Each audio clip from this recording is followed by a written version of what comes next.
আসসালামু আলাইকুম, সবাই কেমন আছো আপুরা? আলহামদুলিল্লাহ আমি ভালো আছি। আমি এখন যেটা করব সেটা হচ্ছে যে আমি আমার কাস্টমারের ড্রেস অবশ্যই সেলাই করব, সাথে আরেকটা জিনিস শেয়ার করব। সেটা হচ্ছে যে হাতা লাগানো। আমার অনেক আপুদের সমস্যা হাতা লাগানো, তাই না? এই জিনিসটা আমি খুব দেখতে পাই, হাতা লাগাইতে সমস্যা। কেন রে ভাই, কেন তোমাদের হাতা লাগাইতে এত সমস্যা হয় বলো তো? তো চলো আজকে আমি চেষ্টা করছি আমার আপুদেরকে একটু ইজি তরিকায় হাতা লাগানো। দেখো ড্রেসটা পুরোটা সেলাই করে ফেলছি, তাই না? পুরো ড্রেস কিন্তু সেলাই হয়ে গেছে। আর এই যে হাতাটাকে আগে আমি কি করছি, হাতাটাও মোটামুটি সেটিং করে রেখে দিয়েছি। হ্যাঁ, এখন তোমরা যেটা করবা বা যেটা ভুল করো, কোনটা ভুল করো সেটা তো আর আমি জানি না, আমি আমার ইজি টেকনিকটা দেখাই দিই।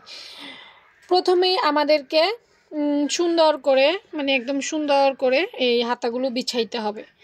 এই যে সুন্দর করে, একটা দুটো হাতা একসাথে আলাদা আলাদা করার প্রয়োজন নেই, তাহলে কিন্তু দুটো হাতা দুই রকম হয়ে যাবে। সুন্দর করে দুটো হাতা একদম সুন্দর করে সুন্দর মানে খুব ফিনিশিং করে বসাইতে হবে। তারপর হাতার শেপে যদি কোনো প্রবলেম থাকে সেই শেপগুলো কাটিং ছাটিং করতে হবে। হ্যাঁ, আমার শেপটা ভালো হয় নাই, আমি এখন আবার একটু শেপটা নিয়ে নিচ্ছি, মানে দিয়ে নিচ্ছি আর কি। তো দিয়ে নিলাম, দিয়ে নেওয়ার পর এখন আমি যেটা করব, আমার হাতার মুহুরি জামার মোহরা আমি একটু চেক করব হাতার মোহরার সাথে যে পারফেক্ট আছে কিনা, একদম পারফেক্ট আছে কিনা আমাকে দেখতে হবে। এই যে দেখো, এই যে এইভাবে এটা এখানে রেখে এইভাবে এইভাবে চেক করতে হবে, অর্থাৎ এখানে যা আছে এখানে তা আছে। আচ্ছা, এইভাবে মাপ নেওয়ার ক্ষেত্রেও কিন্তু একটা টেকনিক আছে।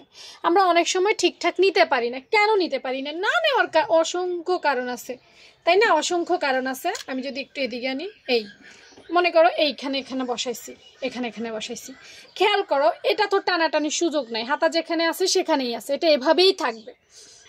আর আমরা জামার ক্ষেত্রে যেটা করব, আমরা কিন্তু এইভাবে টেনে ধরে, খেয়াল করো এইভাবে টেনে ধরে মাপটা নিব, মানে জামাটার এই জায়গাটা টেনে ধরে নিব, এইটা টেনে ধরে নিব না। হ্যাঁ, এই জামাটা এইভাবে ধরে টেনে ধরে নিব। তো আমার এখানে এসেছে আমার। হ্যাঁ, আমি এখানে ছোট্ট করে একটু মার্ক করে নেব। এখন আমার আপুদের কাছে, বিজ্ঞ আপুদের কাছে বা একটু পারো না যেসব আপু, তাদের কাছে একটা প্রশ্ন। তুমি যদি হাতার এই জায়গা এবং জামার এই জায়গা ঠিকঠাক মেপে নিতে পারো তাহলে ভুল কেন হবে বলো?